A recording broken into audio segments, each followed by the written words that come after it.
Hola a todos, ¿cómo les va? ¿Cómo están? Muy, pero muy buenas noches. Bienvenidos a La Luna, bienvenidos a la linda propuesta que tenemos cada noche de intentar cerrar la jornada con buenas charlas, con gente amiga, con personalidades y profesionales destacados de distintas áreas que vienen a conversar con ustedes principalmente, planteando temas que tienen que ver con lo actual, con el día a día, con lo cotidiano y que, como decimos nosotros, estas lunas tienen la preferencia o la particularidad de ser de cuarentena. Lunas de cuarentena. Lunas en las que, por supuesto, hay mucha gente que aún no sabe para dónde ir, mucha gente que le encontró la vuelta y mucha gente que se animó también a emprender y a hacer. Desde los medios también. Hay nuevas ideas y nuevos proyectos. Esta señal ha recibido a esta señora que es, sin lugar a dudas, una marca registrada en lo suyo, en el periodismo, en la profesión, y que, por cierto, voy a aprovecharla y vamos a aprovecharla para hablar de esta época tan particular. Siempre muy ligada al arte, a la cultura, a los eventos que tienen mucho que ver con el ser, con cada uno de nosotros y como seres correntinos, hablando en particular de Corrientes. Y también acaba de producirse un evento especial, tan caro los sentimientos de Corrientes como es nuestra Feria del Libro, y que la fiesta grande de los libros se vivió de manera virtual y con invitados de lujo. A una de las invitadas de lujo entrevistó a la señora y ustedes a través de esta señal ya tuvieron la posibilidad de compartir. Bueno, está con nosotros en esta noche Constanza Pérez Ruiz. Constanza, ¿cómo te va? ¿Cómo andás? ¿Cómo estás? Muchas gracias. Gracias por el tiempo, ¿eh? No, gracias a vos. Vos sabés que cuando empezó este programa, que se llamaba La Luna, yo dije, me robó el nombre. ¿Ah, sí? Pero no por eso, sino porque yo soy muy distraída. Entonces siempre me cargan y me dicen que yo vivo en la Luna. Así que bueno, me siento en casa. Vos sabés que yo siempre dije que este tipo de programas son para gente como vos, porque en realidad tiene la posibilidad de... Entonces dije, bueno, de acá en adelante pasa algo, no solamente te dedicas a lo que te estás dedicando, sino que te harás cargo de la Luna. Claro. Pero vamos primero a lo primero, a lo Bueno. que es costumbre en cada una de estas noches de cuarentena. ¿Cómo fue el primer momento del masazo del COVID, del coronavirus y de la cuarentena y de encerrarnos? ¿Cómo fue para vos? Bueno, te cuento que la cuarentena empezó el 16 de marzo, el día de mi cumpleaños. Qué lindo, ¿no? ¿No? Buen momento. Fue un momento muy especial. Felizmente tuve amigas que me dijeron, no, lo festejamos antes, porque yo tenía que viajar. Por supuesto, esa semana se suspendió el viaje, se suspendieron el programa que estábamos por hacer con un amigo, que ya lo teníamos planteado, se suspendieron un montón de cosas, como nos pasó a todos. Y en ese suspender cosas, en quedarnos en suspenso, pasó también que apareció el tiempo. El tiempo que siempre nos falta. Que siempre nos falta para estar con nuestros hijos, que siempre nos falta para pensar, que nos falta para hacer yoga, que nos falta para leer, que nos falta para estudiar. Así que, en realidad, la primera parte de la cuarentena, además con el temor que teníamos de salir a la calle, y yo era la única de la casa que podía salir, como nos pasó a muchos adultos, ¿no? Por un lado fue eso, tener muchísimo cuidado, cuidarnos, darnos cuenta que el momento era para cuidarnos. Y también apareció, como te digo, no solo el tiempo, sino que, por ejemplo, yo me había inscrito en un posgrado de escrituras creativas, dije, bueno, voy a ver qué tiempo encuentro para hacerlo, pero lo quiero hacer. Por supuesto, tuve todo el tiempo. Con lo cual, tuve la oportunidad de empezar a revisar textos, de leer cosas que nunca había tenido tiempo de leer, y empezó un proceso muy interesante para mí, más allá del encierro y de la angustia que por ahí producía el encierro, que fue repensarme en mi rol como periodista, ¿no? Y empezar a revisar los textos y empezar también a escribir y a cerrar un libro de poesía que lo tenía súper atrasado. Así que fue un tiempo para mí sumamente productivo, desde muchos puntos de vista. Y bueno, acá estoy. Acá estoy haciendo un programa de nuevo, diciendo, bueno, si esto es lo que yo sé hacer, si esto es lo único que yo sé hacer, ¿por qué no lo hago? Y bueno. Yo no creo que sea lo único que sabes hacer, creo que sí es lo que te mueve, te moviliza, sí. Pero de eso vamos a hablar enseguida, porque digo, el rol de periodista, y ya pusiste la palabra periodista, y como periodista, más allá de esta tu realidad, te habrás dado cuenta de un montón de aspectos que se fueron sucediendo. Los títulos que aparecían en todas partes y lo que quedaba casi olvidado, ¿no? Los que quizás no salían, si fuesen otras épocas, los que no alcanzaban a formar parte del matutino y en algún momento serán publicados, pero tienen que ver con la realidad de cada uno de los argentinos y que no es para nada sencilla, ¿no? Bueno, yo creo que lo que quedó soterrado, digamos, lo que quedó por abajo, son las pequeñas historias, o sea, las historias de cada uno de nosotros, las historias de la gente, de los enfermos, de sus familias. Creo que eso es lo que no se vio, porque ¿qué pasó? Se vieron los procesos, se vieron las medidas, se vieron a los funcionarios, se vio a los funcionarios hablando y tratando de explicar cómo teníamos que movernos. Se vio mucha pantalla dividida porque todo fue virtual. Entonces lo que se suspendió fue el encuentro, ¿no? Hay una palabra en teatro que se llama convivio. ¿Qué es el convivio? Es la relación que se produce en un momento determinado. El teatro solamente se produce cuando hay un artista, un público y sucede un hecho en un espacio determinado. Y eso que representa el convivio también representa nuestra esencia, porque nosotros somos esencialmente sociales.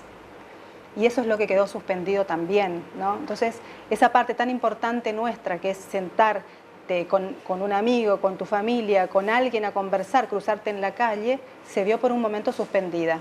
Y con eso también una parte fundamental de nuestra vida, que es la vida social. Yo creo que eso fue lo que más nos afectó a todos, ¿no? Y si los medios muchas veces no pueden prestar atención a esas pequeñas historias, porque eso requiere de una enorme maquinaria de producción y de tiempo para dedicarle. En esta oportunidad, cuando hubiera sido necesario hacerlo, yo creo que quedó más patente, por lo menos para mí, ¿no? Vos sos una mujer ligada a las palabras y por ende a las letras. Vos hoy ponías el ejemplo, Constanza, o decías que entre los titulares aparecían las personas, las pequeñas historias, incluso de gente muy anónima, ¿no? Porque la misma vorágine nos fue llevando. Y pensaba recién cuando te escuchaba, digo, letras que fueron suplantadas por números, porque las personas fueron nada más que números. Exactamente. Y lo son, digo, ¿no? Y lo son, porque, bueno, también entiendo que hay un cuidado de la identidad de los enfermos, ¿no? Pero todos los días nos levantamos y tenemos un parte que nos dice, hubo tantos casos nuevos, hubo tantas muertes, provincia por provincia. Y eso es tremendo, digamos, esa reducción al número, a la cantidad, bueno, nos pone también en esta situación de que todo lo humano y la tragedia muchas veces quedó escondida, ¿no? Y no solamente la tragedia de los enfermos, porque también toda la sociedad sufrió mucho, hay sectores que lo siguen sufriendo económicamente, pero cuando hablamos de la economía justamente no son números. La economía es el trabajo, la economía es la relación que tenés con las cosas, con las posibilidades de cumplir necesidades, de satisfacer necesidades, no solamente materiales, sino también espirituales, ¿no? De poder decir, bueno, llevo esto a mi casa. Entonces, me parece que justamente el número escondió esto que nos sucedió a todos. La economía nos lleva a ser protagonistas, ¿no? De lo nuestro, un poquitito también, de cada uno de nosotros, ¿no? Exactamente, yo la veo desde ahí en realidad como una cosa más social. Además, soy muy negada con los números, con lo cual me conviene tomarlo. Somos dos, no te preocupes, pero que está bueno. Pero digo, desde ahí, gente que es o no protagonista y gente que sale a escena. Contame qué es escenarios. A ver, ¿cómo es ese sueño que había detrás? O decís, o de alguna manera esto es lo que yo, lo único no, lo que vos amás tanto hacer. Contale un poquitito a la gente. Bueno, en realidad Escenarios surgió en principio como una idea de un programa cultural, porque yo venía trabajando distintas ideas para un programa cultural y en ese proceso, porque se iba a llamar Personajes Secundarios, que me encanta el nombre. Es muy buen En realidad todos somos personajes secundarios de otras historias, ¿no? Todos construimos socialmente desde el rol del personaje secundario, ¿no? Pero bueno, viste que a la gente no le gusta ser personaje secundario, entonces dije, no, por ese lado no va. Y entonces apareció la palabra escenarios, y cuando aparece escenarios, empiezo obviamente a estudiar las palabras. ¿Y qué es un escenario? También es un contexto, ¿no? En este escenario se producen determinadas cosas. Y entonces, bueno, además como el ámbito cultural estaba tan golpeado y sigue tan golpeado, dije, bueno, no, escenarios es mucho más de lo que yo estoy pensando, ¿no? Escenario es además una política de la mirada, ¿no? ¿Qué estamos enfocando y qué estamos mostrando en este escenario? En el escenario no se puede mostrar todo. ¿Viste? Cuando estás viendo una obra, vos ves una parte, ¿no? Y siempre vemos una parte y siempre mostramos una parte. Pero bueno, todo eso sucedió mientras estaba pensando en el programa, y apareció este escenario que me pareció una buena metáfora para hablar de todo lo que nos pasa, ¿no? A nivel económico, a nivel social, a nivel cultural, a nivel institucional. O sea, se amplió mucho más, y fue también pensar, bueno, no, voy a volver a la actualidad, porque eso es lo que hice siempre, ¿no? Siempre trabajé temas de actualidad. Y no solo los temas de la agenda, pues la actualidad no es solamente los temas que marca la agenda, sino que son temas relevantes que se actualizan al tratarlos en un determinado espacio. Eso me interesa mucho, y sobre todo en este tiempo en que repensaste quizás a la periodista también. No hay mucho de esa agenda que no está incluido y que debería estarlo en el día a día de la actividad y del periodismo, porque digo, generalmente se decide hablar de lo mismo, ¿no? De aquello que, perdón por la expresión, pero vende, ¿no? O es más mostrable, o es lo que hay un mayor público en condiciones de poder consumirlo al menos. Bueno, yo creo que ahí en los medios, digamos, el tema de los algoritmos llegó antes, ¿no? Que es qué quiere el público. Es trabajar para lo que creemos que quiere el público. Y también entiendo que hay diferentes propuestas dentro de la televisión, y cada una tiene que responder a una determinada exigencia. Yo pongo un noticiero, quiero ver determinadas cosas. Quiero que sea cortito, quiero que me muestre un poco de todo. Entonces, también el público en ese sentido busca algo. Y me parece que sí, obviamente hay muchos temas que quedan afuera, pero no solo son muchos temas que quedan afuera, sino muchos aspectos de los mismos temas que también quedan afuera. A veces por falta de tiempo, a veces por la manera en que se trabajan las producciones, que sabemos cómo estamos trabajando, a veces con pocas personas. No es una excusa para no mostrar de todas maneras, pero entiendo, conociendo los procesos de producción y los procesos, digamos, de consumo, que a veces se reduce. No solamente se reducen los temas, sino se reduce la complejidad de un tema para que pueda entrar y pueda ser explicado en 5 minutos en un programa de televisión, donde vos pretendés que la gente pueda tener más o menos una idea clara de un proceso que es complejo. Pero los hermanos menores o las hermanas menores de la televisión, que son las redes, ¿no le están mostrando el camino? Que es como cuando nuestros hijos nos dicen, mirá, está bien, mamá, mirá, papá, esto era así, pero ya no es así, es por otro lado. Bueno, creo que ahí nosotros, nuestra generación, todavía estamos como tratando de entenderla, ¿no? Y por Digo, porque ahí, quizás, sí. Perdóname, pero ahí sí, en esos lugares es más factible que vos encuentres de esas historias que reclamabas recién. Bueno, esas historias sí. Ahora, también creo que en las redes hay mucho dato, hay mucho marketing de comunicación y hay poca interpretación, ¿no? Hay demasiada información. Y esos procesos de interpretación son lo que podemos hacer nosotros en otros espacios en los que podamos abordar los temas con un poquito más de tiempo o con un poquito más de complejidad. Así que es una búsqueda y depende de lo que cada uno quiere hacer y quiere mostrar también, ¿no? ¿Qué pensás de esta etapa, ya que lo mencionabas, de sobreinformación, que estamos empachados de tanta noticia de todo tipo? Sí, es terrible lo que nos pasa. Ocupamos muchísimo tiempo en ver datos, porque no los comprendemos en realidad. O sea, estamos viendo mucha información, estamos viendo pasar de entre nuestros ojos muchísima información, mucha es visual. Y también hay mucha... fíjate cómo el entretenimiento le fue ganando a la información, tanto en las redes como en los medios, ¿no? ¿Por qué? Porque hay una saturación tan grande que es imposible para una persona procesar toda esa información. Entonces, ¿qué haces? Bueno, miras TikTok y te pasan los memes, Y también pasa esto porque también es necesaria la distracción. No sé si es una estrategia, no tengo así este pensamiento apocalíptico, pero sí creo que estamos recibiendo demasiada información, que no nos podemos focalizar en los temas, y que eso obviamente lo que hace es empobrecer la mirada, en definitiva. ¿Y qué papel en ese escenario ocupa el arte?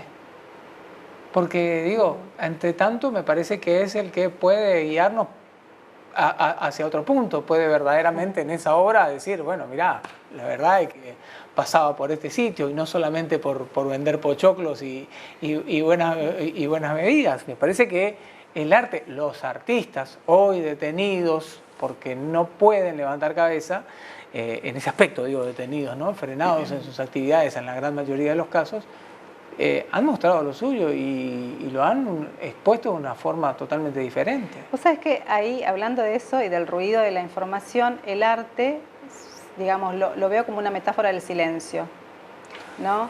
Es como se te plantea otra cosa, otro contenido, y en principio es silencio. Y también es asombro, ¿no? Porque si hay algo que por ahí perdemos en el día a día es la capacidad de asombro. Ahora, cuando ves a un artista, a Pedro Aznar, que yo lo sigo mucho, o al Chango Spasiuk, que está en el Chango en un espacio de su casa abierto normalmente, tocando algo. O Pedro Aznar, que está por festejar su cumpleaños, mañana creo que es el cumpleaños, está por hacer un recital. Y en principio es la sensación del silencio, de parar el ruido y prestarle atención a otra cosa, pero no es cualquier cosa, sino que es alguien que te está transmitiendo un mensaje que va mucho más allá de la información, ¿no? Yo creo que ahí se produce la comunicación, en esos casos, ¿viste? Ahí está la comunicación. Y eso hablando de la música, pero también me sucedió en este tiempo de conocer colectivos de poetas, por ejemplo, hay uno que se llama Poesía en tu sofá, que está en Instagram, y que hacen maratones. Entonces van pasando de un Instagram a otro, te van diciendo, bueno, ahora está fulano, y te ponen el Instagram y vos lo seguís, y vas siguiendo y escuchás toda una tarde de poesía de nuevos poetas, digamos, argentinos. Y para mí eso fue maravilloso, encontrarme con eso. Por eso fue, por un lado, la vivencia del silencio y también poder conectarte con el otro. La conexión profunda, además. ¿Viste? Me parece que eso es lo que está haciendo el arte en este momento. Lograr la conexión profunda sobre un discurso fragmentado y a veces muy superficial, que es lo que predomina en las redes. ¿El libro terminado ya? El libro está terminado. El libro está terminado, fue un larguísimo proceso de mucha felicidad para mí, porque empezó ya hace como, no sé si fueron 2 años ya, o puede ser largamente 2 años, que lo conocí a Franco Rivero, que es un poeta correntino que ha ganado 2 veces el Premio del Fondo Nacional de las Artes, cosa que es muy difícil a nivel nacional, te digo. Y lo encontré y Franco me mostró y me enseñó el proceso de la corrección. Porque si hay algo difícil en la literatura o en la poesía o en la narrativa, es el proceso de la corrección. Porque uno puede empezar a escribir y estoy re inspirada y no sé qué escribí qué. Pero después viene lo otro, o sea, viene limpiar todo eso para que quede la esencia. Y particularmente yo, que escribo poesías muy cortas, empezar a reconocerme en mis silencios. ¿Cómo respiro? Porque la poesía no solo son palabras, sino que también son silencios, y es entender cuál es tu respiración, cuál es tu ritmo. Y no traicionarte en la intención de no, quiero mantener esto. No, entonces te empezás a conocer. Y este proceso que hice con Franco, realmente que fue duro por un lado, pero también epifánico, digamos, fue maravilloso, porque me mostró un montón de cosas que yo no veía en la poesía, y eso que la escribo yo. Así que bueno, está ahí, está esperando, en algún momento se va a editar, en realidad ya lo mandamos a la editorial, que es la editorial de acá, que es una editorial de San Luis, de la provincia de San Luis, que está especializada en literatura y en poesía, y que conecta, además de editar a muchos autores de todo el país, lo que hace también es conectarlos, ¿no? Porque cuando mirás la colección completa de acá, se llama, editorial de acá, bueno, empezás a conocer a un montón de autores que te dan ganas de leer y bueno, y de compartir con ellos, ¿no? Así que ahí está. Se llama, no te voy a decir cómo se llama. No, sí. Después te cuento. Bueno, se llama Broches. Se llama Broches. Después me contarás. Porque fue lo que inició el libro, digamos, y hay una serie de poesías que bueno, que vienen de ahí. Y habrá que descubrirlo, ¿sí? Cuando esté. Y después me contarás cómo se hace ese proceso, porque uno que por ahí se larga a querer escribirle algún. No, vos escribís bien, ¿eh? A mí me encanta lo que escribís, te suelo seguir mucho en el Facebook, por ahí comento, por ahí no, pero realmente me pareció muy interesante que lo hagas porque tenés una mirada muy aguda sobre las cosas y además lo podés decir en un lenguaje muy llano y entonces eso logra enseguida una conexión con el que lee, ¿no? Una identificación. Te pasaré los textos para que los pulas y los destroces. Como me dijo alguien alguna vez, alguien tiene que maltratarlos. ¿Sí? Alguien tiene que maltratarlos. Vos sabés que duele. Cuando te cambian una palabra, te duele en el alma. Y a veces lo permitís y a veces lo mantenés. Medio segundo de esto, yo tengo el grato recuerdo de ese ejercicio cuando escribía avisos publicitarios y era mi padre y otra persona más los que me tachaban los textos. Y digo, pero esto no va acá, esto no va. Digo, entonces, hasta que terminase entendiendo por qué no iba. Claro. Lo último, Constanza, lo peor de todo este tiempo fue... La angustia. Para mí lo peor fue la angustia.